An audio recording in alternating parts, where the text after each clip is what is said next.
A Colder War, a novelette by Charles Stross, read by Ken Hunt. Roger Jorgensen tilts back in his chair, reading. He's a fair-haired man in his mid-30s, hair razor-cropped, skin pallid from too much time spent under artificial lights, spectacles, short-sleeved white shirt and tie, photographic ID badge on a chain round his neck. He works in an air-conditioned office with no windows. The file he is reading frightens him.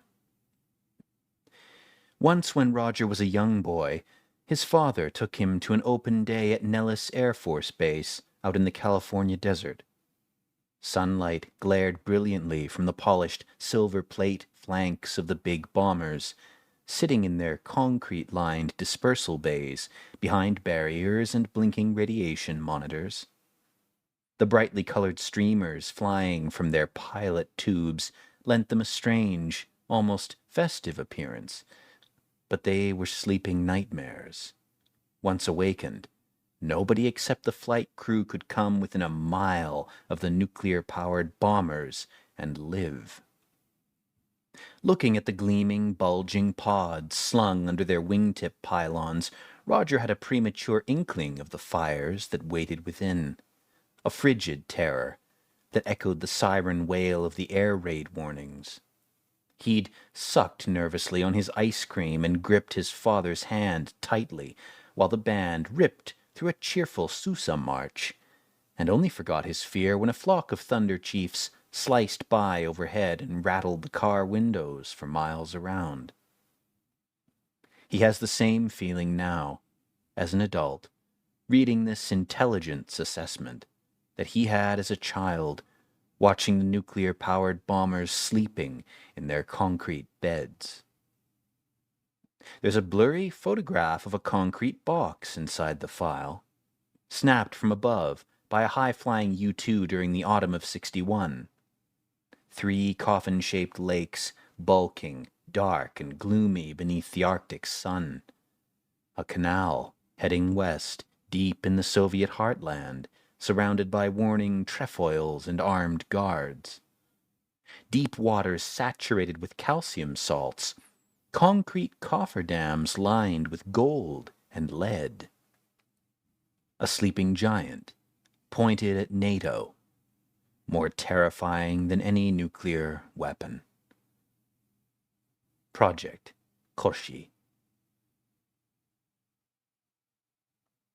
Red Square Redux. Warning. The following briefing film is classified Secret Gold July Boojum. If you do not have Secret Gold July Boojum clearance, leave the auditorium now and report to your unit security officer for debriefing. Failing to observe this notice is an imprisonable offense. You have 60 seconds to comply. Video clip. Red Square in springtime. The sky overhead is clear and blue. There's a little wispy cirrus at high altitude. It forms a brilliant backdrop for flight after flight of 5 4-engined bombers that thunder across the horizon and drop behind the Kremlin's high walls. Voiceover. Red Square, the May Day Parade, 1962. This is the first time that the Soviet Union has publicly displayed weapons classified Gold July Boojum. Here they are. Video clip. Later in the same day, a seemingly endless stream of armor and soldiers marches across the square, turning the air gray with diesel fumes. The trucks roll in line 8 abreast with soldiers sitting erect in the back. Behind them rumble a battalion of T-56s, their commanders standing at attention in their cupolas, saluting the stand. Jets race low and loud overhead, formations of MiG-17 fighters. Behind the tanks sprawl a formation of 4 low loaders, huge tractors towing low-sling trailers, their load beds strapped down under olive-drab tarpaulins. Whatever is under them is uneven, a bit like a loaf of bread the size of a small house. The trucks have an escort of jeep-like vehicles on each side, armed soldiers, sitting at attention in their backs. There are big five-pointed stars painted in silver on each tarpaulin, like outlines of stars. Each star is surrounded by a stylized silver circle, a unit insignia perhaps, but not in the standard format for Red Army units. There's lettering around the circles in a strangely stylized script. Voiceover. These are live servitors under transient control. The vehicles towing them bear the insignia of the 2nd Guards Engineering Brigade, a penal construction unit based in Bokra and used for structural engineering assignments relating to nuclear installations in the Ukraine and Azerbaijan. This is the first time that any Dresden Agreement party openly demonstrated ownership of this technology. In this instance, the conclusion we are intended to draw is that the 67th Guard Engineering Brigade operates 4 units. Given existing figures from the Soviet Orbat, we can then extrapolate a total task strength of 288 servitors, if this unit is unexceptional. Video clip. 5 huge Tu-95 Bear bombers thunder across Moscow skies. Voiceover. This conclusion is questionable. For example, in 1964, a total of 240 Bear bomber passes were made over the reviewing stand in front of the Lenin Mausoleum. However, at that time, technical reconnaissance assets verified that the Soviet Air Force has hard stand parking for only 160 of these aircraft, and estimates of airframe production, based on photographs of the extent of the Tupolev Bureau's works, indicate that total production to that date was between 60 and 180 bombers. Further analysis of photographic evidence from the 1964 parade suggests that a single group of 20 aircraft in 4 formations of 5 made repeated passes through the same airspace, the main arc of their circuit lying outside the visual observation range of Moscow. This gave rise to the erroneous capacity report of 1964, in which the first strike delivery capacity of the Soviet Union was overestimated by as much as 300%. We must therefore take anything that they show us in Red Square with a pinch of salt when preparing force estimates. Quite possibly, these 4 servitors are all they've got. Then again, the actual battalion strength may be considerably higher. Still photographic sequence. From very high altitude, possibly in orbit, an eagle's eye view of a remote village in a mountainous country. Small huts huddle together beneath a craggy outcrop. Goats graze nearby. In the second photograph, something has rolled through the village, leaving a trail of devastation. The path is quite unlike the trail of damage left by an artillery bombardment. Something roughly 4 meters wide has shaved the rocky plateau smooth, wearing it down as if with a terrible heat. A corner of a shack leans drunkenly, the other half sliced away cleanly. White bones gleam faintly in the track. No vultures descend to stab at the remains. Voiceover. These images were taken very recently on successive orbital passes of a KH-11 satellite. They were timed precisely at 89 minutes apart. This village was the home of a noted Mujahideen leader. Note the similar footprint of the payloads on the load belts of the trucks seen at the 1962 parade. These indicators were present, denoting the presence of servitor units in use by Soviet forces in Afghanistan. The 4-meter-wide gauge of the assimilation track, the total molecular breakdown of organic matter in the track, the speed of destruction. The event took less than 5,000 seconds to completion. No survivors were visible, and the causative agent had already been uplifted by the time of the second orbital pass. This, despite the residents of the community being armed with DSHK heavy machine guns, rocket-propelled grenade launchers, and AK-47s. Lastly, there is no sign of the causative agent even deviating from its course, but the entire area is depopulated. Except for excarnated residue, there is no sign of human habitation. In the presence of such unique indicators, We have no alternative but to conclude that the Soviet Union has violated the Dresden Agreement by deploying Gold July Bujum in a combat mode in the Khyber Pass. There are no guards, and no grounds to believe that a NATO armored division would have fared any better than these mujahideen without nuclear support. Puzzle Palace. Roger isn't a soldier. He's not much of a patriot either. He signed up with the CIA after college, in the aftermath of the Church Commission hearings in the early 70s.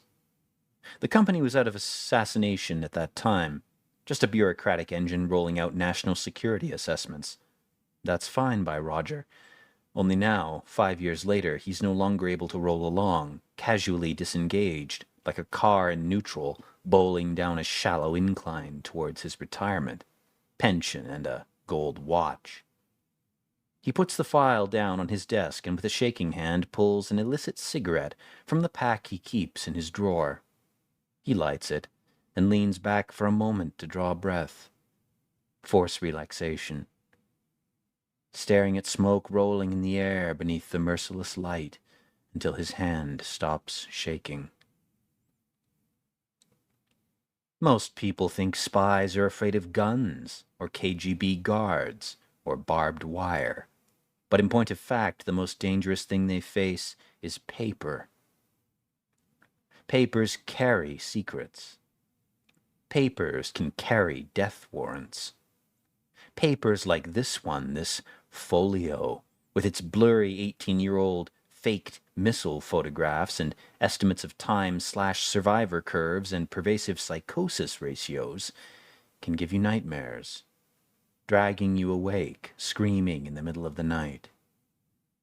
It's one of a series of highly classified pieces of paper that he is summarizing for the eyes of the National Security Council and the President-elect, if his head of department and the DDCIA approve it. And here he is, having to calm his nerves with a cigarette before he turns the next page. After a few minutes, Roger's hand is still. He leaves his cigarette in the eagle-headed ashtray and picks up the intelligence report again. It's a summary, itself the distillation of thousands of pages and hundreds of photographs. It's barely 20 pages long. As of 1963, its date of preparation, the CIA knew very little about Project Koshi.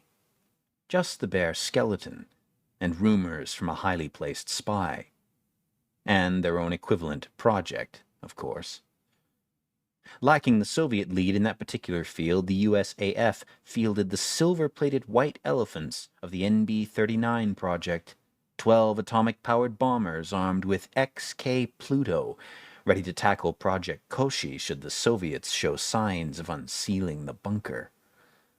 300 megatons of H-bombs pointed at a single target, and nobody was certain it would be enough to do the job.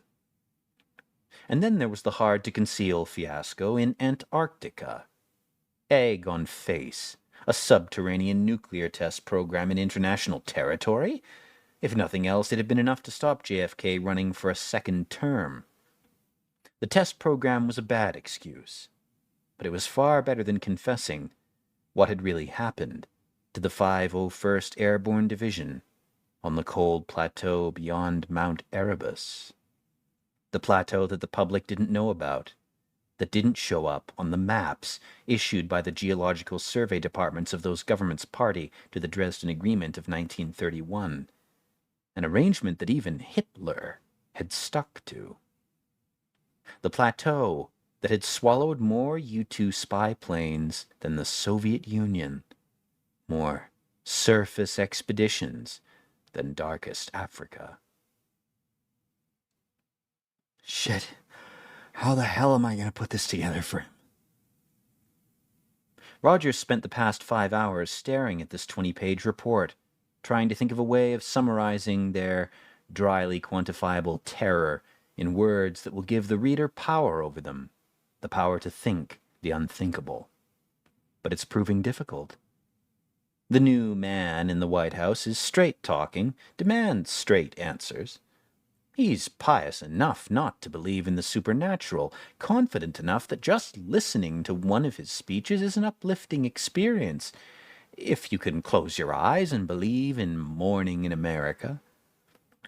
There is probably no way of explaining Project Koshi or XK Pluto or MK Nightmare or the Gates without watering them down into just another weapons system, which they are not. Weapons may have deadly or hideous effects, but they acquire moral character from the actions of those who use them, whereas these projects are indelibly stained by a patina of ancient evil. Roger hopes that if the balloon ever does go up, if the sirens wail, he and Andrea and Jason will be left behind to face the nuclear fire. It'll be a merciful death compared to what he suspects lurks out there in the unexplored vastness beyond the gates. The vastness that made Nixon cancel the manned space program, leaving just the standing joke of a white elephant shuttle, when he realized just how hideously dangerous the space race might become. The darkness that broke Jimmy Carter's faith and turned Lyndon B. Johnson into an alcoholic. Roger stands up, nervously shifts from one foot to the other, looks round at the walls of his cubicle. For a moment, the cigarette smoldering on the edge of his ashtray catches his attention. Wisps of blue-gray smoke coil like lazy dragons in the air above it, writhing in a strange, cuneiform text. He blinks, and they're gone, and the skin in the small of his back prickles as if someone had pissed on his grave. Shit. Finally a spoken word in the silence. His hand is shaking as he stubs the cigarette out. Mustn't let this get to me. He glances at the wall. It's 1900 hours. Too late. Too late. He should go home. Andy will be worrying herself sick. In the end, it's all too much. He slides the thin folder into the safe behind his chair, turns the locking handle and spins the dial, then signs himself out of the reading room and goes through the usual exit search. During the 30-mile drive home, he spits out of the window, trying to rid his mouth of the taste of Auschwitz ashes. Late night in the White House. The colonel is febrile, jittering about the room with gung-ho enthusiasm. That was a mighty fine report you pulled together, Jorgensen. He paces over to the niche between the office filing cabinets and the wall, turns on the spot, paces back to the far side of his desk. You understand the fundamentals. I like that. A few more guys like you running the company, and we wouldn't have this fuck-up in Tehran. He grins contagiously. The colonel is a firestorm of enthusiasm, burning out of control like a 40s comic book hero. He has Roger on the edge of his chair, almost sitting at attention. Roger has to bite his tongue to remind himself not to call the colonel sir. He's a civilian, not in the chain of command. That's why I've asked Deputy Director McMurdo to reassign you to this office, to work on my team as company liaison. And I'm pleased to say that he's agreed. Roger can't stop himself. To work here, sir? Here is in the basement of the executive office building, an extension hanging off the White House. Whatever the colonel is, he's got pull, in positively magical quantities. What will I be doing, sir? You said your team... Relax a bit, drink your coffee. The colonel paces back behind his desk and sits down. Roger sips cautiously at the brown sludge in the mug with the Marine Corps crest. The President told me to organize a team, says the colonel, so casually that Roger nearly chokes on his coffee, to handle contingencies. October surprises. Those asshole commies down in Nicaragua. We're eyeball to eyeball with an evil empire, Ozzy, and we can't afford to blink. Those were his exact words. The evil empire uses dirty tricks, but nowadays we're better than they are. Bunch of Hicks like some third-world dictatorship. Upper Volta with Shoggoths. My job is to pin them down and cut them up. Don't give them a chance to whack the shoe on the UN table. Demand concessions. If they want to bluff, I'll call them on it. If they want to go toe-to-toe, I'll dance with them. He's up and pacing again. The company used to do that, and do it okay, back in the 50s and 60s. But too many bleeding hearts. Makes me sick. If you guys went back to wet ops today, you'd have journalists following you every time you went to the John in case it was newsworthy. Well, we aren't going to do it that way this time. It's a small team and the buck stops here. The colonel pauses, then glances at the ceiling. Well, maybe up there, but you get the picture. I need someone who knows the company. An insider who's got clearance up the wazoo, who can go in and get the dope before it goes through a fucking committee of ass-watching bureaucrats. I'm also someone from the Puzzle Palace, and some words to give me pull with Big Black. He glances at Roger sharply, and Roger nods. He's cleared for National Security Agency, Puzzle Palace, Intelligence, and knows about Big Black, the National Reconnaissance Office, which is so secret that even its existence is still classified. Roger is impressed by this colonel, despite his better judgment. With the Byzantine world of the U.S. intelligence services, he is talking about building his very own pocket battleship and sailing it under the Jolly Roger with letters of marque and reprise signed by the president. But Roger has some questions to ask, to scope out the limits of what Colonel North is capable of. What about Fever Dream, sir? The colonel puts his coffee cup down. I own it, he says bluntly. And Nightmare, and Pluto. Any means necessary, he said. And I have an executive order with the ink still damp to prove it. Those projects aren't part of the national command structure anymore. Officially, they've been stood down from active status and are being considered for the inclusion in the next round of arms and reduction talks. They're not part of the deterrent orbit anymore. We're standardizing on just nuclear weapons. Unofficially, they're part of my group, and I will use them as necessary to contain and reduce the evil empire's war-making abilities. Roger's skin crawls with an echo of that childhood terror. And the Dresden Agreement? Don't worry. Nothing short of them breaking it would lead me to do so. The colonel grins toothily. Which is where you come in.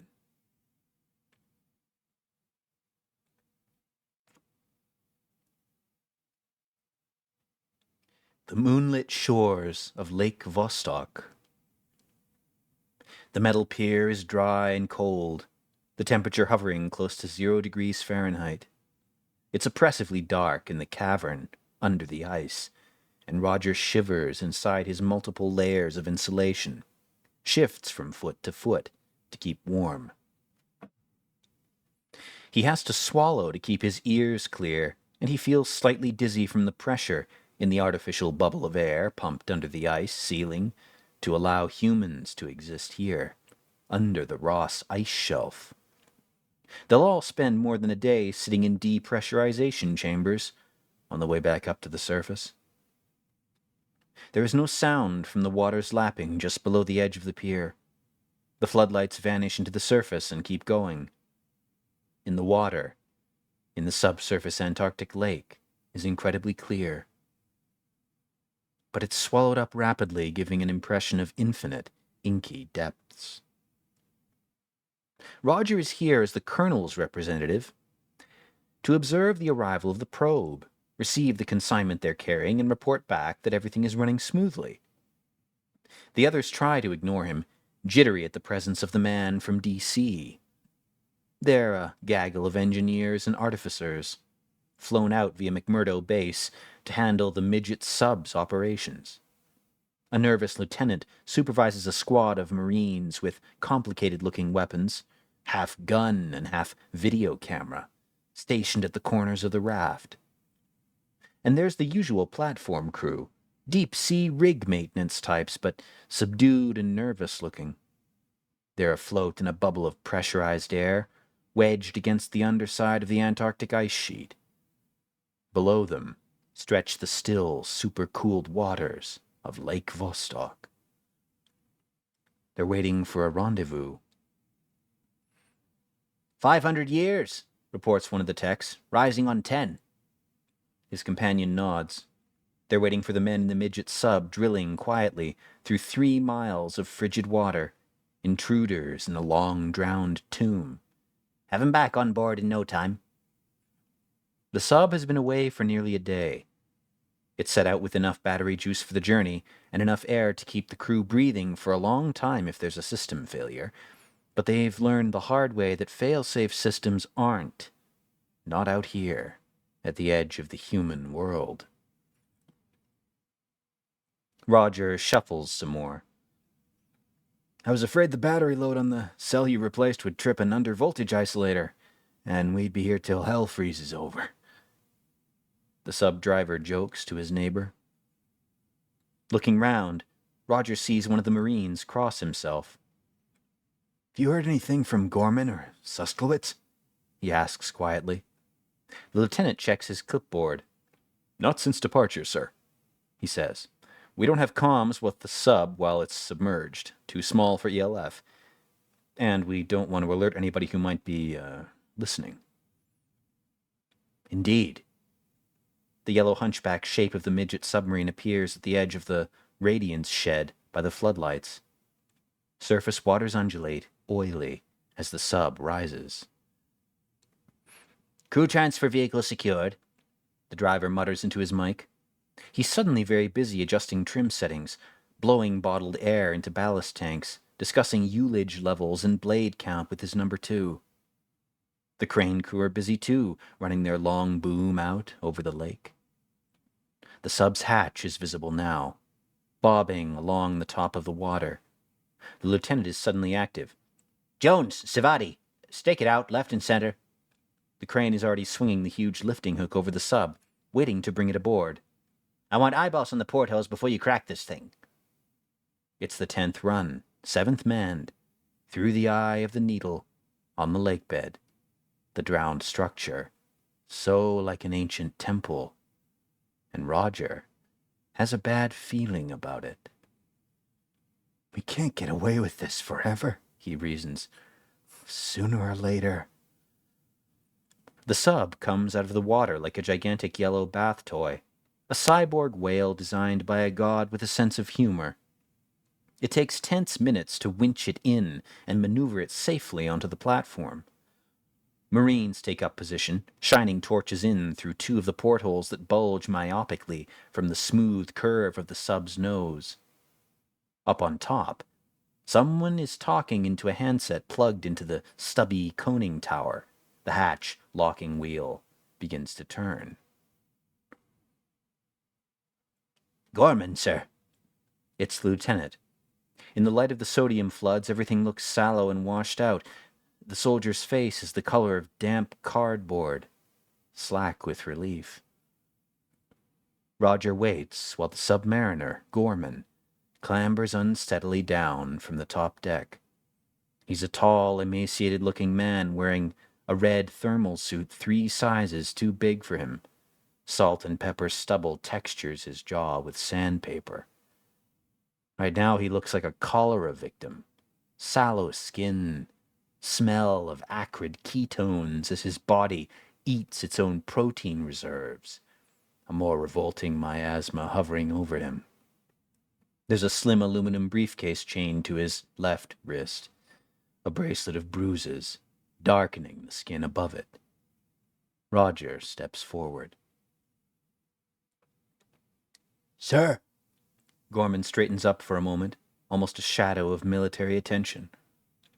He's unable to sustain it. We made the pickup. Here's the QA sample. The rest is down below. You have the unlocking code? He asks wearily. Jorgensen nods. 158? 1229. Gorman slowly dials it into a combination lock on the briefcase, lets it fall open, and unthreads the chain from his wrist. Floodlights glisten on polythene bags stuffed with white powder. 5 kilos of high-grade heroin from the hills of Afghanistan. There's another quarter of a ton packed in boxes in the crew compartment. The lieutenant inspects it, closes the case, and passes it to Jorgensen. "Delivery successful, sir."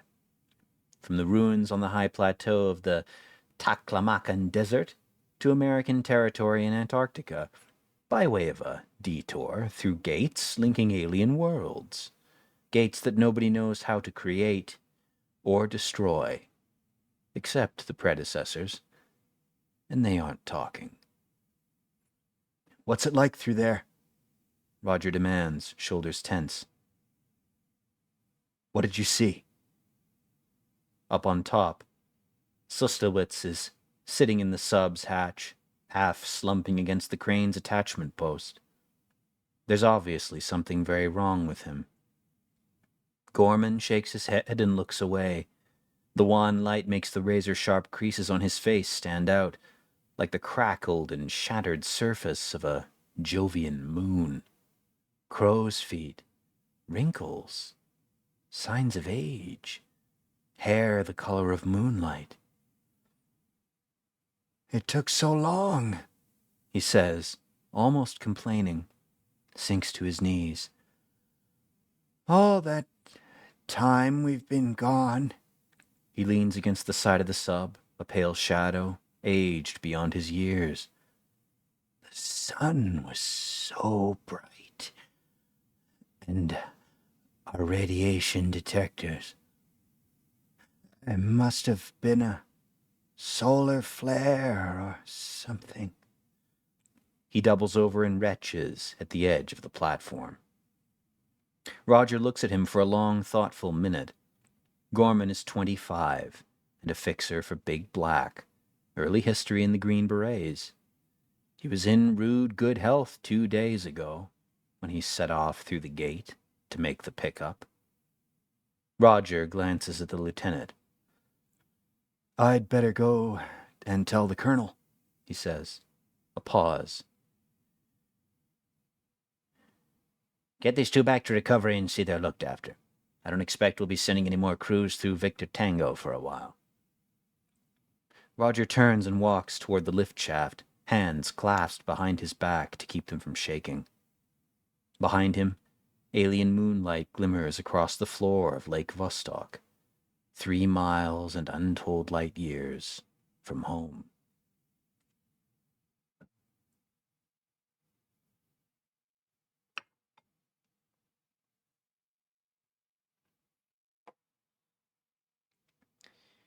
General LeMay would be proud. Warning. The following briefing film is classified Secret Indigo March Snipe. If you do not have Secret Indigo March Snipe clearance, leave the auditorium now and report to your unit security officer for debriefing. Failing to observe this notice is an imprisonable offense.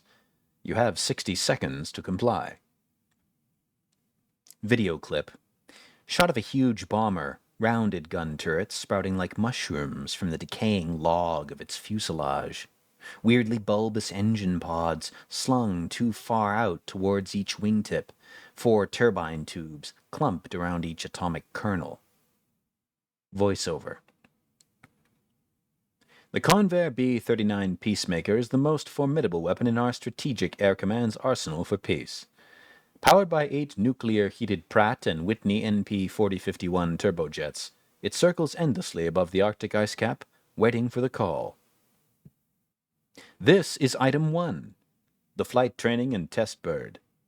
12 other birds await critically on the ground. For once launched, a B-39 can only be landed at 2 airfields in Alaska that are equipped to handle them.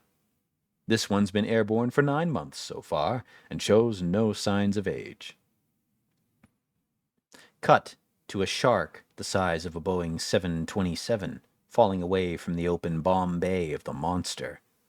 Stubby delta wings slice through the air, propelled by a rocket-bright glare.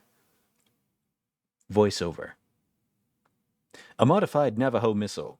Test article for an XK Pluto payload. Dives away from a carrier plane. Unlike the real thing, this one carries no hydrogen bombs, no direct cycle fission ramjet to bring retaliatory destruction to the enemy. Traveling at Mach 3, the XK Pluto will overfly enemy territory, dropping megaton range bombs until its payload exhausted. It seeks out and circles a final enemy. Once over the target, it will eject its reactor core and rain molten plutonium on the heads of the enemy. XK Pluto is a total weapon. Every aspect of its design, from the shockwave it creates as it hurtles along at treetop height, to the structure of its atomic reactor, is designed to inflict damage. Cut 2. Belsen postcards. Auschwitz movies. A holiday in hell. Voiceover. This is why we need such a weapon. This is what it deters. The abominations first raised by the Third Reich's Organisation Tod, now removed to the Ukraine and deployed in service of new Soviet man, as our enemy calls himself. Cut 2. A sinister gray concrete slab, the upper structure of a Mayan step pyramid built with East German cement. Barbed wire. Guns.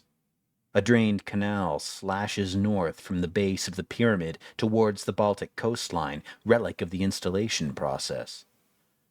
This is where it came from. The slave barracks, squat beside the pyramid, like a horrible memorial to its black, uniformed builders. Cut to the new resting place. A big concrete monolith, surrounded by 3 concrete-linked lakes and a canal. It sits in the midst of a Ukraine landscape, flat as a pancake, stretching out forever in all directions. Voiceover. This is Project Koshi, the Kremlin's key to the gates of hell.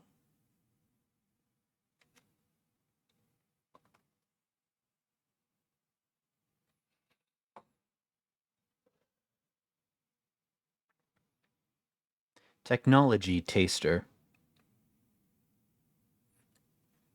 We know they first came here during the Precambrian age. Professor Gould is busy with his view graphs, eyes down, trying not to pay too much attention to his audience. We have samples of macrofauna discovered by paleontologist Charles D. Walcott on his pioneering expeditions into the Canadian Rockies, near the eastern border of British Columbia. A hand drawing of something indescribably weird fetches up on the screen. Like this opabina, which died there 640 million years ago. Fossils of soft-bodied animals that old are rare. The Burgess Shale deposits are the best record of the Precambrian fauna anyone has found to date. A skinny woman with big hair and bigger shoulder pads sniffs loudly. She has no truck with these antediluvian dates. Roger winces, sympathy for the audience. He'd rather she wasn't here. But somehow she got wind of the famous paleontologist's visit. And she's the colonel's administrative assistant. Telling her to leave would be a career-limiting move. The important item here, photograph of a mangled piece of rock, visual echoes of the opabina, is the tooth marks. We find them also, their exact coordinates, on the ring segments of the Z-series specimens returned by the Peabody Antarctic Expedition of 1926. The world of the Precambrian was laid out differently from our own. Most of the land masses that today are separate continents were joined into one huge structure. Indeed, these samples were originally separated by only 200,000 miles or thereabouts, suggesting that they brought their own parasites with them.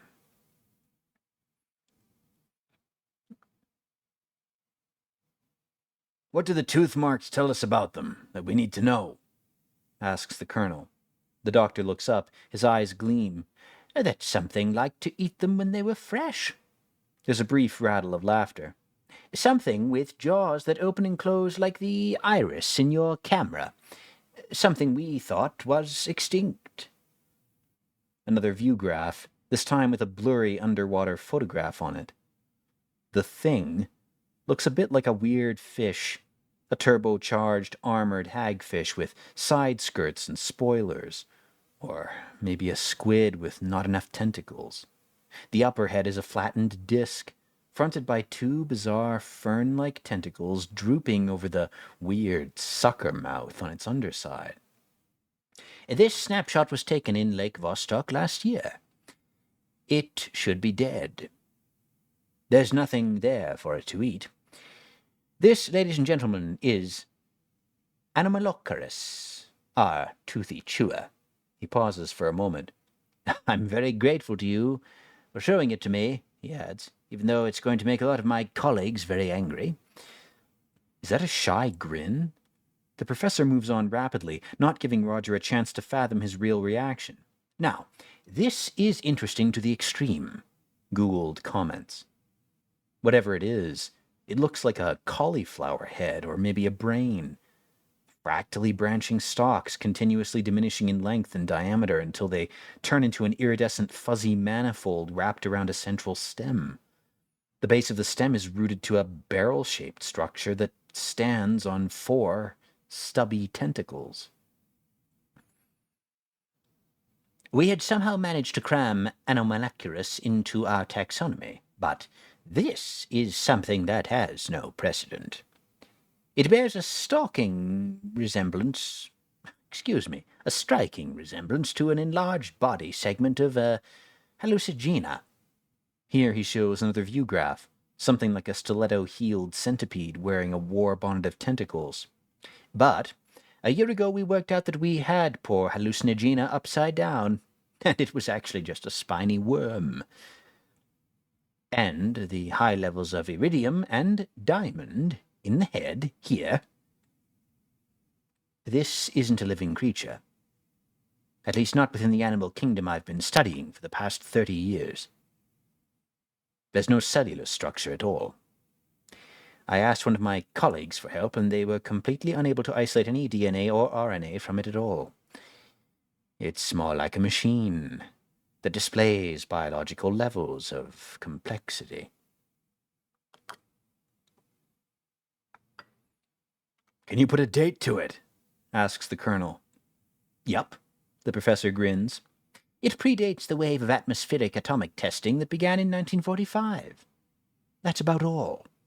We think it's from some time in the first half of this century. Last half of last century.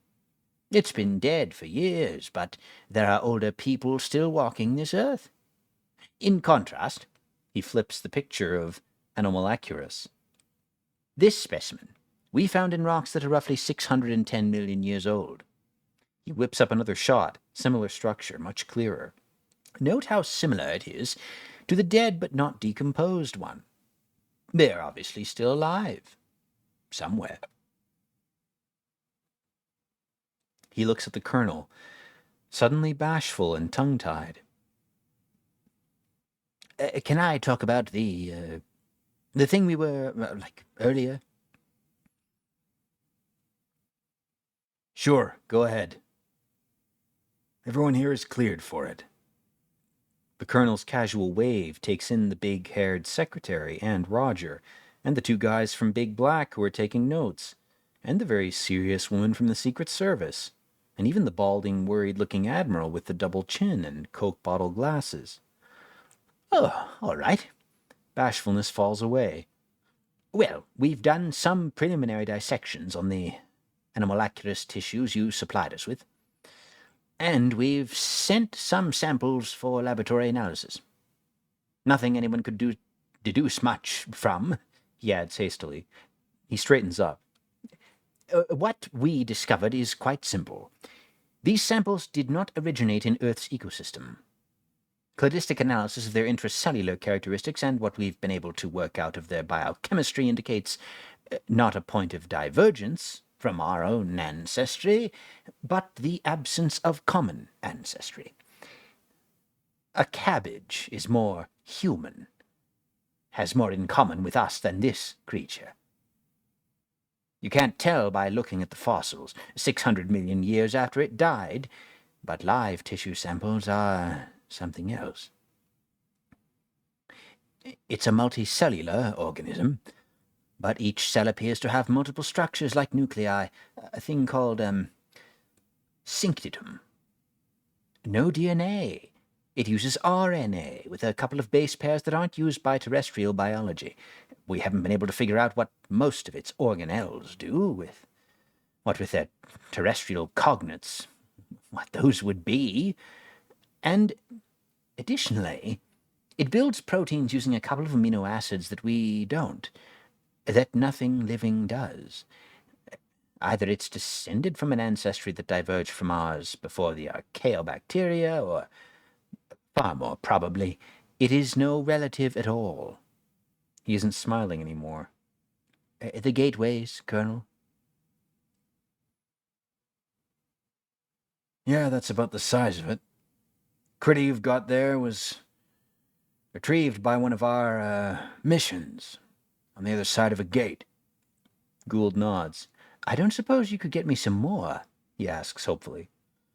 All missions are suspended pending an investigation into an accident we had earlier this year, the colonel says, with a significant glance at Roger. Suslowitz died 2 weeks ago.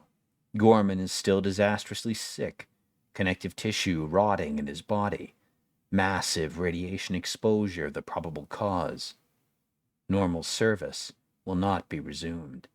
The pipeline will remain empty until someone can figure out a way to make the deliveries without losing the crew. Roger inclines his head minutely. Oh, well, the professor shrugs. Let me know if you do. By the way, do you have anything approximating a fix on the other end of the gate? No, says the colonel, and this time Roger knows he's lying.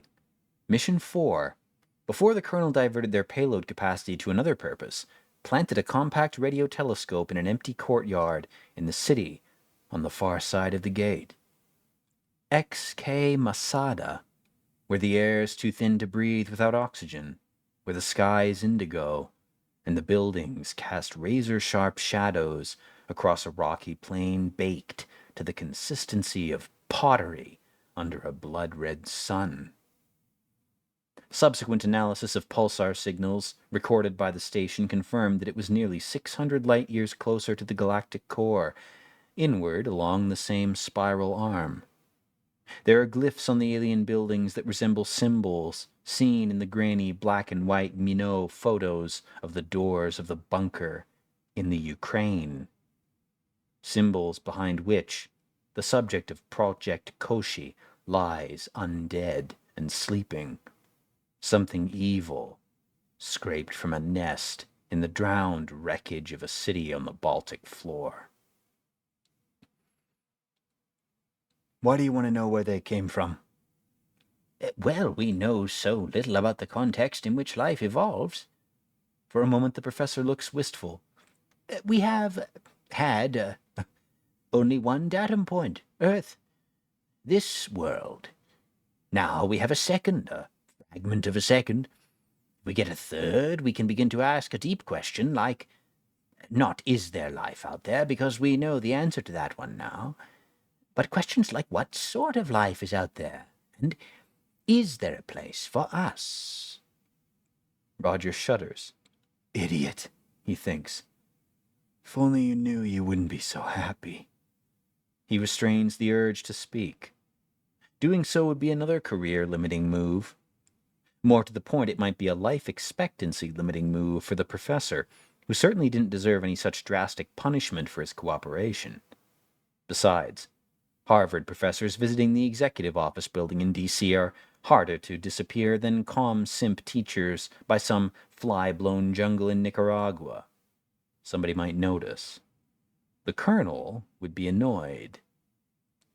Roger realizes that Professor Gould is staring at him. Do you have a question for me? Asks the distinguished paleontologist. In a moment.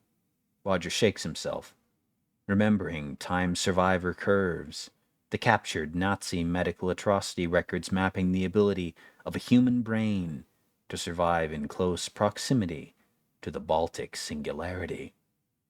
Mengele's insanity, the SS's final attempt to liquidate the survivors, the witnesses. Koshi, primed and pointed at the American heartland like a darkly evil gun. The world-eating mind, adrift in brilliant dreams of madness, estivating in the absence of its prey, dreaming of the minds of sapient things, be they barrel-bodied, wing-flying, tentacular things, or their human inheritors. Do you think they could have been intelligent, Professor? Conscious, like us? I'd say so. Gould's eyes glitter. This one, he points to a view graph, isn't alive as we know it. And this one... He's found a predecessor. God help him. Barrel-bodied and bat-winged. Had what looks like a lot of very complex ganglia. Not a brain as we know it, but at least as massive as our own. And some specialized grasping adaptations that might be interpreted as facilitating tool use. Put the two together and you have a high-level technological civilization. Gateways between planets orbiting different stars, alien flora, fauna, or whatever. I'd say an interstellar civilization isn't out of the picture. One that has been extinct for deep geological time, 10 times as long as the dinosaurs, but that has left relics that work. His voice is trembling with emotion. We humans, we've barely scratched the surface. The longest lasting of our relics, all our buildings will be dust in 20,000 years. Even the pyramids. Neil Armstrong's footprints in the Sea of Tranquility will crumble under the micrometeoroid bombardment in a mere 500,000 years or so.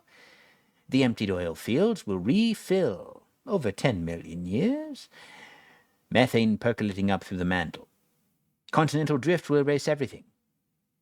But these people, they built to last. There's so much to learn from them. I wonder if we're worthy pretenders to their technological crown. I'm sure we are, Professor, the Colonel's secretary says brassily. Isn't that right, Ollie? The Colonel nods, grinning. You betcha, Fawn. You betcha. The Great Satan. Roger sits in the bar in the King David Hotel, drinking from a tall glass of second-rate lemonade and sweating in spite of the air conditioning. He's dizzy and disoriented from jet lag. The gut cramps have only let him come down from his room in the past hour, and he has another 2 hours to go before he can try to place a call to Andrea. They had another blazing row before he flew out here. She doesn't understand why he keeps having to visit odd corners of the globe. She only knows that his son is growing up, thinking a father is a voice that phones at odd times of day. Roger is mildly depressed, despite the buzz of doing business at this level. He spends a lot of time worrying about what will happen if they're found out, what Andrea will do, or Jason for that matter. Jason, whose father is a phone call away at all times. If Roger is led away in handcuffs, beneath the glare of flash bulbs. If the Colonel sings. If the shy, bald admiral is browbeaten into spilling the beans to Congress, who will look after them then? Roger has no illusions about what kills black operations. There are too many people in the loop. Too many elaborate front corporations and numbered bank accounts and shady Middle Eastern arm dealers. Sooner or later someone will find a reason to talk and Roger is in too deep. He isn't just the company liaison officer anymore. He's become the Colonel's bag man, his shadow, the guy with the diplomatic passport and the bulging briefcase full of heroin and end-user certificates. At least the ship will sink from the top down, he thinks. There are people very high up who want the Colonel to succeed. When the shit hits the fan and is sprayed across the front page of the Washington Post, it will likely take down cabinet members and secretaries of state. The president himself will have to take the witness stand and deny everything. The Republic will question itself. A hand descends on his shoulder, sharply cutting off his reverie. "Howdy, Roger. What you worrying about now?" Jorgensen looks up wearily. "Stuff," he says gloomily. "Have a seat." The redneck from the embassy, Mike Hamilton, some kind of junior attaché for embassy protocol by cover, pulls out a chair and crashes down on it like a friendly car wreck. He's not really a redneck, Roger knows. Rednecks don't come with doctorates in foreign relations from Yale, but he likes to convince people to think he's a bumpkin when he wants to get something out of them. "He's early," says Hamilton, looking past Roger's ear, voice suddenly all business. "Play the agenda. I'm your dim but friendly good cop. Got the background, the nibbles ready?"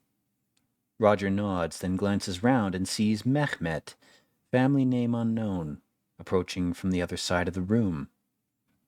Mehmet is impeccably manicured and tailored, wearing a suit from Jermyn Street that costs more than Roger earns in a month. He has a neatly trimmed beard and mustache, and talks with a pronounced English accent. Mehmet is a Turkish name, not a Persian one. A pseudonym, of course. To look at him, you would think he was a westernized Turkish businessman, certainly not an Iranian revolutionary with heavy links to Hezbollah, and, whisper this, the old man Ruhollah himself, the hermit of Qom. Never, ever in 1,000 years the unofficial Iranian ambassador to the little Satan in Tel Aviv. Mehmet strides over. A brief exchange of pleasantries masks the essential formality of their meeting. He's early. A deliberate move to put them off balance. He's outnumbered, too, and that's also a move to put them on the defensive, because the first rule of diplomacy is never to put yourself in a negotiating situation where the other side can assert any kind of moral authority. And sheer weight of numbers is a powerful psychological tool. "Roger, my dear fellow," he smiles at Jorgensen, "and the charming Dr. Hamilton, I see." The smile broadens. "I take it the good colonel is desirous of news of his friends?" Jorgensen nods. "That is indeed the case." Mehmet stops smiling. For a moment he looks 10 years older. "I visited them," he says shortly. "No, I was taken to see them. It is indeed grave, my friends. They are in the hands of very dangerous men. Men who have nothing to lose and are filled with hatred." Roger speaks. "There is a debt between us." Mehmet holds up a hand. "Peace, my friend. We will come to that. These are men of violence, men who have seen their homes destroyed and families subjected to indignities, and their hearts are full of anger. It will take a large display of repentance, a high blood price to buy their acquiescence. That is part of our law, you understand. The family of the bereaved may demand blood price of the transgressor. And how else might the world be? They see it in these terms, that you must repent of your evils and assist them in waging holy war against those who would defile the will of Allah." Roger sighs. "We do what we can," he says. "We're shipping them arms. We're fighting the Soviets every way we can without provoking the big one. What more do they want? The hostages. That's not playing well in D.C. There's got to be some give and take. If Hezbollah don't release them soon, they'll just convince everyone they're not serious about negotiating. And that'll be an end to it. The colonel wants to help you, but he's got to have something to show the man at the top. Right?" Mehmet nods. You and I are men of the world, and understand that this keeping of hostages is not rational.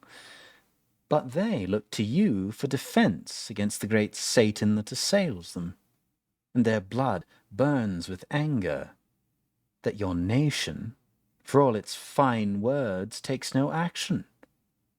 The great Satan rampages in Afghanistan, taking whole villages by night, and what is done? The United States turns its back, and they are not the only ones who feel betrayed.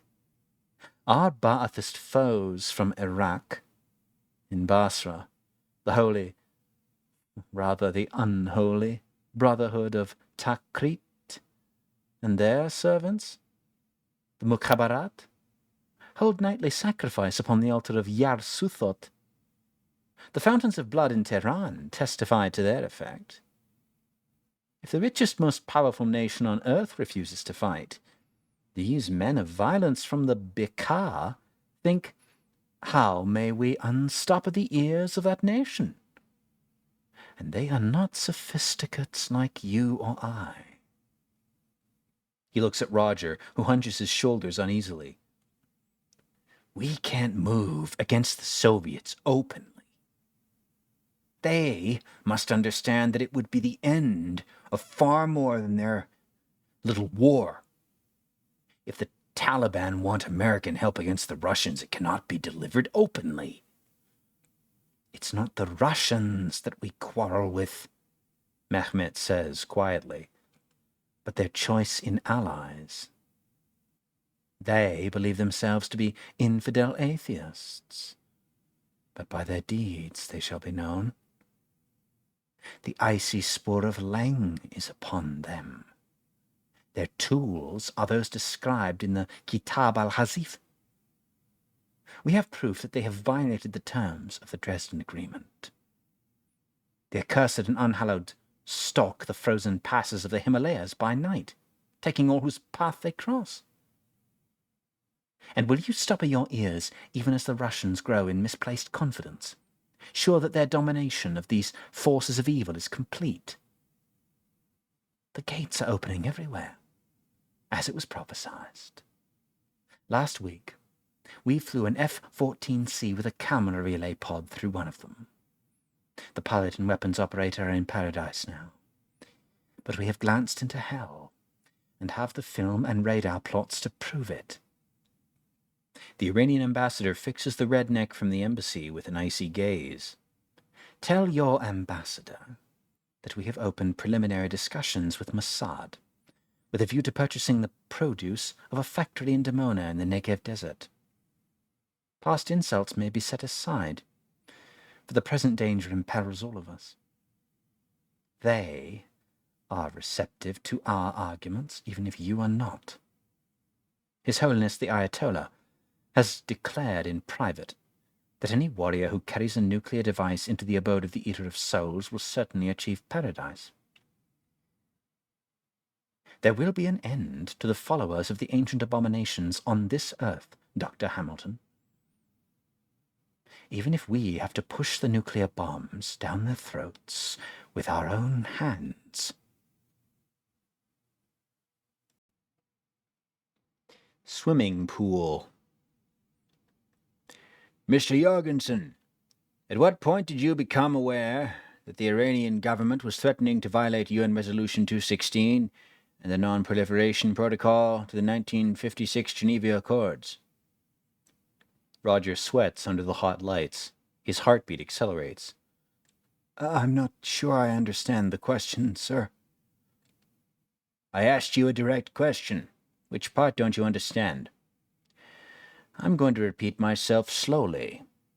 When did you realize that the Iranian government was threatening to violate Resolution 216 and the 1956 Geneva Accords on nuclear proliferation? Roger shakes his head. It's like a bad dream. Unseen insects buzzing furiously around him. Sir, I had no direct dealings with the Iranian government. All I know is that I was asked to carry messages to and from a guy called Mehmet, who I was told knew something about our hostages in Beirut. My understanding is that the colonel has been conducting secret negotiations with this gentleman or his backers for some time, a couple of years. Mehmet made allusions to parties in the Iranian administration, but I have no way of knowing if he was telling the truth. And I never saw any diplomatic credentials. There's an inquisition of dark-suited congressmen opposite him, like a jury of teachers, sitting in judgment over an errant pupil. The trouble is, these teachers can put him in front of a judge and send him to prison for many years, so that Jason really will grow up with a father who's a voice on the telephone, a father who isn't around to take him to air shows or ball games, or any of the other rituals of growing up. They're talking to each other quietly, deciding on another line of questioning. Roger shifts uneasily in his chair. This is a closed hearing, the television camera a gesture in the direction of the Congressional Archives. A pack of hungry Democrats have scented Republican blood in the water. The congressman in the middle looks towards Roger. "Stop right there. Where did you know about this guy Mehmet from? Who told you to go see him? And what were you to do when you saw him?" Roger swallows. "I got a memo from Fawn, like always. Admiral Poindexter wanted a man on the spot to talk to this guy, a messenger, basically, who was already in the loop. Colonel North signed off on it and told me to charge the trip to his discretionary fund." That must have been the wrong thing to say, because two of the congressmen are leaning together and whispering in each other's ears, and an aide obligingly slides up to accept a note, then dashes away. I was told that Mehmet was a mediator," Roger adds, "in trying to resolve the Beirut hostage thing." "A mediator?" The guy asking the questions looks at him in disbelief. The man on the left, who looks as old as the moon, thin, white hair, liver spots on his hooked nose, eyelids like sacks, chuckles appreciatively. "Yeah, like Hitler was a diplomat. One more territorial demand." He glances round. "Nobody else remember that?" he asks plaintively. "No, sir," Roger says very seriously. The prime interrogator snorts. "What did Mehmet tell you Iran was going to do exactly?" Roger thinks for a moment. "He said they were going to buy something from a factory at Dimona. I understood this to be the Israeli Defense Ministry's Nuclear Weapons Research Institute, and the only logical item in the context of our discussion was a nuclear weapon. Or weapons. He said the Ayatollah had decreed that a suicide bomber who took out the temple of Yog-Sothoth in Basra would achieve paradise. And they also had hard evidence that the Soviets have deployed certain illegal weapons systems in Afghanistan. This was in the context of discussing illegal weapons proliferation. He was very insistent about the Iraq thing." "What exactly are these weapons systems?" demands the third inquisitor, a quiet, hawk-faced man sitting on the left of the panel. "The Shogatim. They're called servitors. There are several kinds of advanced robot systems made out of molecular components. They can change shape, restructure material at the atomic level, act like corrosive acid or secrete diamonds. Some of them are like a tenuous mist, what Dr. Drexler at MIT calls a utility fog, while others are more like an oily globule. Apparently they may be able to manufacture more of themselves, but they're not really alive in any meaningful sense of the term we're familiar with. They're programmable like robots, using a command language, deduced from recovered records of the forerunners who left them here. The Molotov raid of 1930 brought back a large consignment of them. All we have to go on are the scraps they missed and reports by the Antarctic Survey. Professor Liebkunst files in particular are most frustrating. Stop. So you're saying the Russians have these Shoggoths, but we don't have any? And even those dumb Arab bastards in Baghdad are working on them? So you're saying we've got a Shoggoth gap? A strategic chink in our armor? And now the Iranians say the Russians are using them in Afghanistan? Roger speaks rapidly. That is minimally correct, sir. Although countervailing weapons have been deployed, to reduce the risk of a unilateral preemption escalating to an exchange of weakly, godlike agencies. The congressman in the middle nods encouragingly. For the past 3 decades, the B-39 Peacemaker Force has been tasked by SIOP with maintaining an XK Pluto capacity directed at ablating the ability of the Russians to activate Project Koshi, the dormant alien entity they captured from the Nazis at the end of the last war. We have 12 Pluto-class atomic-powered cruise missiles pointed at that thing, day and night. As many megatons as the entire Minutemen force. In principle, we will be able to blast it to pieces before it can be brought to full wakefulness, and eat the minds of everyone within 200 miles. He warms to his subject. Secondly, we believe the Soviet control of Shoggoth technology is rudimentary at best. They know how to tell them to roll over an Afghan hill farmer village, but they can't manufacture more of them. Their utility as weapons is limited, but terrifying. But they're not much of a problem. A greater issue is the temple in Basra. This contains an operational gateway, and according to Mehmet, the Iraqi political secret police, the Mukhabarat, are trying to figure out how to manipulate it. They're trying to summon something through it. Mehmet seemed to be mostly afraid that they, and the Russians, would lose control of whatever it was.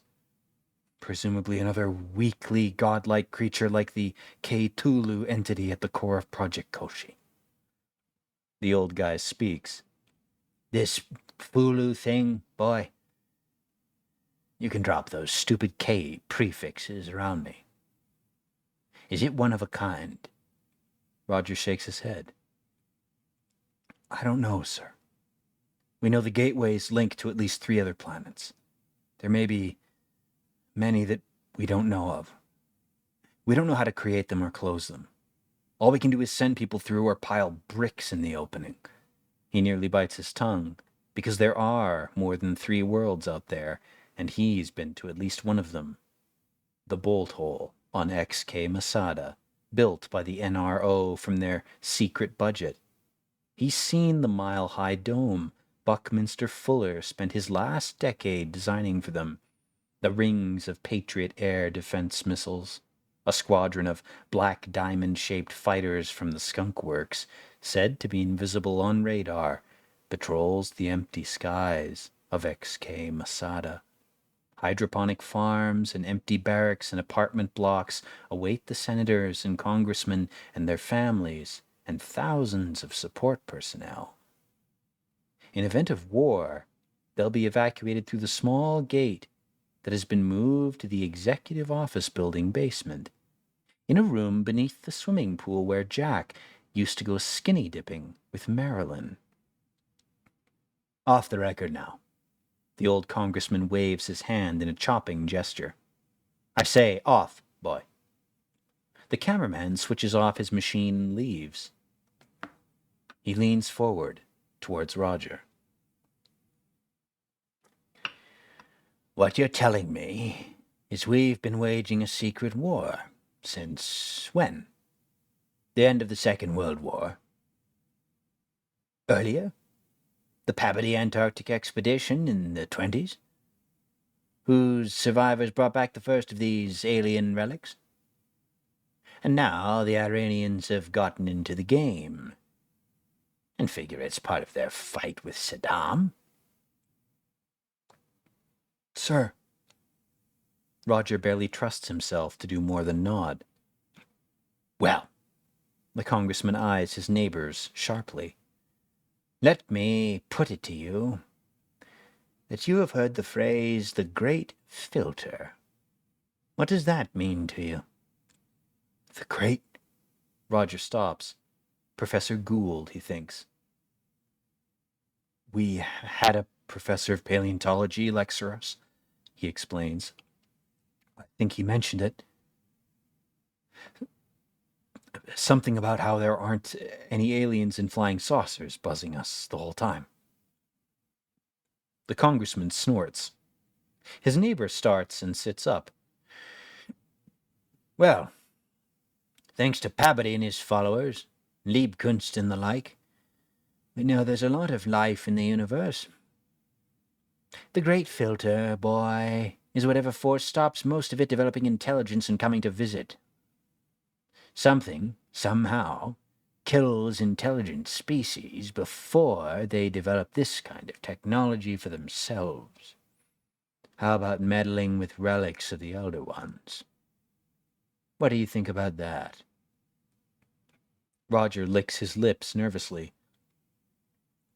That sounds like a good possibility, sir, he says. His unease is building. The congressman's expression is intense. These weapons your colonel is dicking around with make all our nukes look like a toy bow and arrow. All you can say is it's a good possibility, sir. Seems to me like someone in the Oval Office has been asleep at the switch. Sir, Executive Order 2047, issued January 1980, directed the armed forces to standardize on nuclear weapons to fill the mass destruction role. All other items were to be developmentally suspended, with surplus stocks allocated to the supervision of Admiral Poindexter's Joint Munitions Expenditure Committee, which Colonel North was detached to by the USMC High Command, with the full cognizance of the White House. The door opens. The congressman looks round angrily. I thought I said we weren't to be disturbed. The aide, standing there, looks uncertain. Sir, there's been a major security incident. We need to evacuate. Where? What happened? Demands the congressman, but Roger, with a sinking feeling, realizes the aide isn't watching his House committee members, and the guy behind him is Secret Service. Basra, there's been an attack, sir? A furtive glance at Roger as his brain freezes in denial. If you'd all please come this way.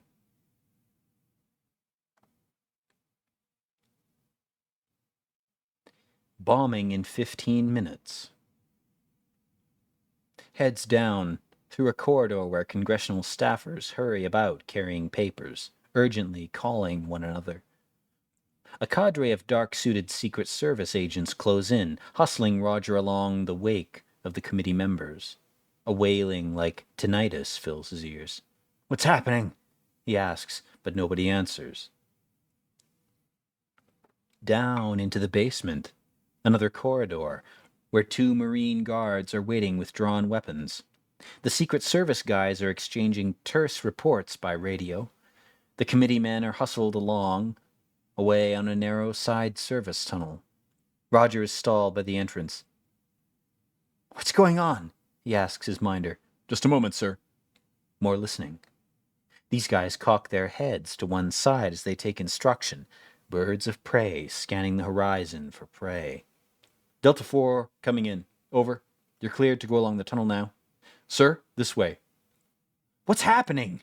Roger demands as he lets himself be hustled into the corridor, along to the end and round a sharp corner. Numb shock takes hold. He keeps putting one foot in front of the other. We're at DEFCON 1, sir. You're down on the special list as part of the house itself. Next door on the left, sir. The queue in the dim-lit basement room is moving fast, white-gloved guards with clipboards checking off men, and a few women in suits as they step through a steel blast door one by one and disappear from view. Roger looks round in bewilderment. He sees a familiar face. Vaughn! What's going on? The secretary looks puzzled. I don't know. Roger, I thought you were testifying today. So did I. They're at the door. What else? Ronnie was making a big speech in Helsinki. The colonel had me record it in his office, something about not coexisting with the Empire of Evil. He cracked some kind of joke about how we start bombing in 15 minutes, then this. They're at the door. It opens on a steel-walled airlock, and the Marine Guard is taking their badges and hustling them inside. 2 staff types and a middle-aged brigadier join them, and the door thumps shut. The background noise vanishes. Roger's ears pop, then the inner door opens and another Marine Guard waves them through into the receiving hall. Where are we? Asks the big-haired secretary, staring round. Welcome to XK, Masada, says Roger. Then his childhood horrors catch up with him, and he goes off in search of a toilet to throw up in.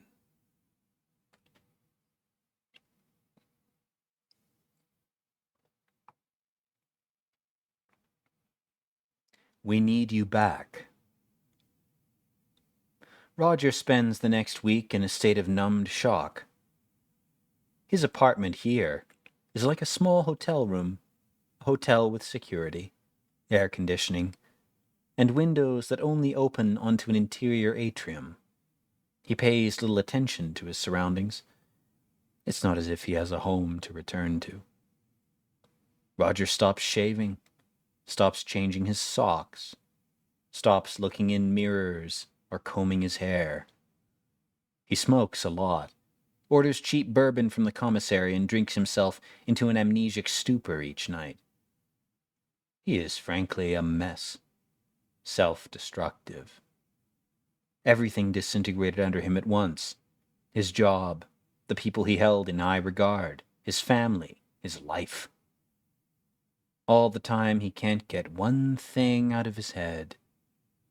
The expression on Gorman's face as he stands there in front of the submarine, rotting from the inside with radiation sickness. Dead and not knowing it. It's why he's stopped looking in mirrors. On the 4th day, he slumped in a chair watching taped I Love Lucy reruns on the boob tube when the door to his suite opens quietly. Someone comes in. He doesn't look round until the colonel walks across the screen and unplugs the TV set at the wall, then sits down in the chair next to him. The colonel has bags of dark skin under his eyes. His jacket is rumpled and his collar is unbuttoned. "You've got to stop this, Roger," he says quietly. "You look like shit." "Yeah, well, you too."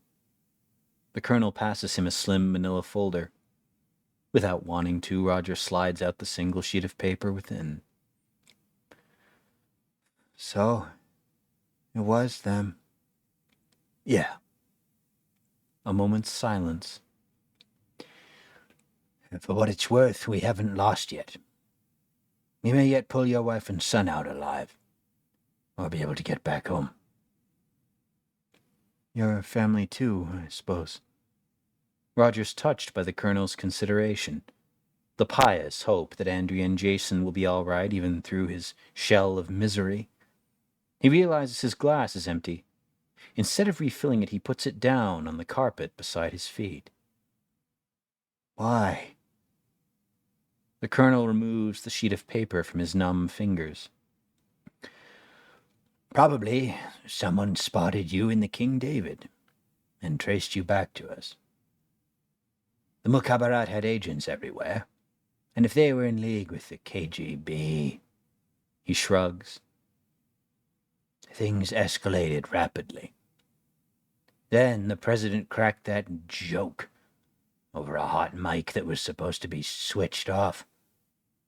Have you been checking in with the desk summaries this week?" Roger looks at him blankly. "Should I?" "Oh, things are still happening." The colonel leans back and stretches his feet out. From what we can tell of the situation on the other side, not everyone's dead yet. Ligachev's screaming blue murder over the hotline, accusing us of genocide, but he's still talking. Europe's a mess, and nobody knows what's going on in the Middle East. Even the blackbirds aren't making it back out again. The thing at Tikrit? Yeah. It's bad news, Roger. We need you back. Bad news? The worst. The colonel jams his hands between his knees, stares at the floor like a bashful child. Saddam Hussein al-Takriti spent years trying to get his hands on elder technology. It looks like he finally succeeded in stabilizing the gate into Sothoth. Whole villages disappeared. Marsh Arabs wiped out in the swamps of eastern Iraq. Reports of yellow rain, people's skin melting right off their bones.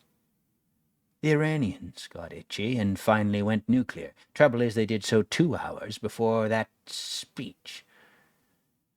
Some asshole in Plotsk launched half the Uralskaya SS-20 grid. They went to launch on warning 8 months ago. Burning south. Praise Jesus. Scratch the Middle East, period. Everything from the Nile to the Khyber Pass is toast. We're still waiting for the callback on Moscow, but SAC has put the whole peacemaker force on airborne alert. So far, we've lost the eastern seaboard as far south as North Virginia, and they've lost the Donbass Basin and Vladivostok. Things are a mess. Nobody can even agree whether we're fighting the commies or something else. But the box at Chernobyl, Project Korshi. The doors are open, Roger. We orbited a keyhole 11 over it, and there are tracks leading west. The Pluto strike didn't stop it. And nobody knows what the fuck is going on in Warpack country or France or Germany or Japan or England. The colonel makes a grab for Roger's wild turkey, rubs the neck clean and swallows from the bottle. He looks at Roger with a wild expression on his face. Korshi is loose, Roger. They fucking woke the thing, and now they can't control it. Can you believe that? I can believe that. I want you back behind a desk tomorrow morning, Roger. We need to know what this Thulu creature is capable of. We need to know what to do to stop it.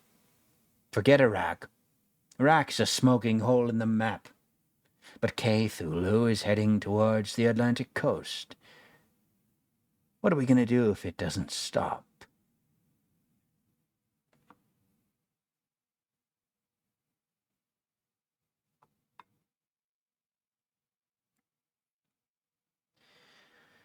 Masada. The city of XK Masada sprouts like a vast mushroom, a mile-wide dome emerging from the top of a cold plateau on a dry planet that orbits a dying star. The jagged black shapes of F-117s howl across the empty skies outside it at dusk and dawn, patrolling the threatening emptiness that stretches as far as the mind can imagine.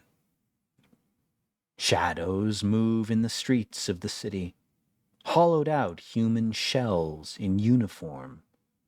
They rustle around the feet of the towering concrete blocks like the dry leaves of autumn, obsessively focused on the tasks that lend structure to their remaining days. Above them tower masts of steel, propping up the huge geodesic dome that arches across the sky, blocking out the hostile alien constellations, protecting frail humanity from the dust storms that periodically scour the bones of an ancient world. The gravity here is a little lighter, the night sky whorled and marbled by the diaphanous sheets of gas blasted off the dying star that lights their days. During the long winter nights, a flurry of carbon dioxide snow dusts the surface of the dome, but the air is bone dry, the city slacking its thirst on subterranean aquifers. This planet was once alive. There is still a scummy sea of algae near the equator that feeds oxygen into the atmosphere, and there is a range of volcanoes near the North Pole that speaks of a plate tectonics in motion, but it is visibly dying. There is a lot of history here, but no future. Sometimes in the early hours when he cannot sleep, Roger walks outside the city, along the edge of the dry plateau. Machines labor on behind him, keeping the city tenuously intact. He pays them little attention. There is talk of mounting an expedition to Earth one of these years to salvage whatever is left before the searing winds of time erase them forever. Roger doesn't like to think about that. He tries to avoid thinking about Earth as much as possible, except when he cannot sleep, but walks along the cliff top, prodding at memories of Andrea and Jason, as his parents and sister and relatives and friends, each of them as painful as the socket of a missing tooth. He has a mouthful of emptiness, bitter and aching, out here on the edge of the plateau. Sometimes Roger thinks that he's the last human being alive. He works in an office, feverishly trying to sort out what went wrong. And bodies move around him, talking, eating in the canteen, sometimes talking to him and waiting as if they expect a dialogue. There are bodies here, men and some women chatting, civilian and some military, but no people. One of the bodies, an army surgeon, told him he's suffering from a common stress disorder, survivor's guilt. This may be so, Roger admits, but it doesn't change anything. Soulless days follow sleepless nights into oblivion, dust trickling over the side of the cliff like sand into the undug graves of his family. A narrow path runs along the side of the plateau, just downhill from the foundations of the city power plant, where huge apertures belch air warmed by the radiators of the nuclear reactor. Roger follows the path, gravel and sandy rock crunching under his worn shoes. Foreign stars twinkle overhead, forming unrecognizable patterns that tell him he's far from home. The trail drops away from the top of the plateau until the city is an unseen shadow looming above and behind his shoulder. To his right is a dizzying panorama, the huge Rift Valley with its ancient city of the dead stretched out before him. Beyond it rise alien mountains, their peaks as high and airless as the dead volcanoes of Mars.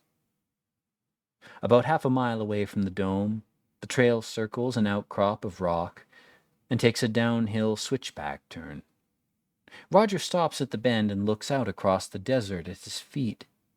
He sits down, leans against the rough cliff face, and stretches his legs out along the path so that his feet dangle over nothingness. Far below him, the dead valley is furrowed with rectangular depressions. Once, millions of years ago, they might have been fields, but nothing like that survives to this date. They're just dead, like everyone else on this world, like Roger. In his shirt pocket, a crumpled precious pack of cigarettes. He pulls a white cylinder out with shaking fingers, sniffs it, then flicks his lighter under it. Scarcity has forced him to cut back. He coughs at the first lungful of stale smoke, a harsh, racking cough. The irony of being saved from lung cancer by a world war is not lost on him. He blows smoke out, a tenuous trail streaming across the cliff. Why me? He asks quietly. The emptiness takes its time in answering. When it does, it speaks with the colonel's voice. You know the reason. I didn't want to do it, he hears himself saying. I didn't want to leave them behind. The void laughs at him. There are miles of empty air beneath his dangling feet. You had no choice. Yes, I did. I didn't have to come here. He pauses. I didn't have to do anything, he says quietly, and inhales another lungful of death. It was all automatic. Maybe it was inevitable. Inevitable, echoes the distant horizon. Something dark and angular skims across the stars, like an echo of extinct pterosaurs. Turbofans whirring within its belly, the F-117 hunts on, patrolling to keep at bay the ancient evil, unaware that the battle is already lost. Your family could still be alive, you know. Roger looks up. They could? Andrea? Jason? Alive? The void laughs again, unfriendly.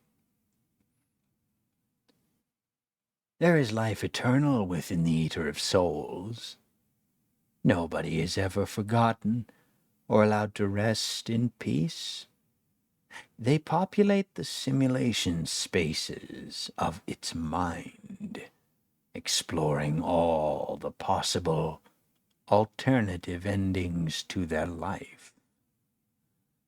There is a fate worse than death, you know. Roger looks at his cigarette disbelievingly, throws it far out into the night sky above the plain.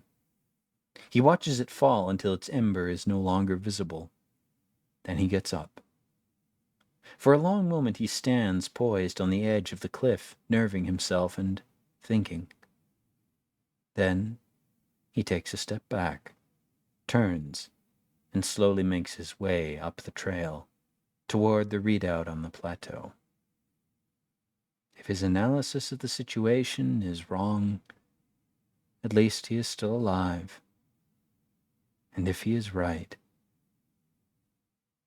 dying would be no escape. He wonders why hell is so cold at this time of year.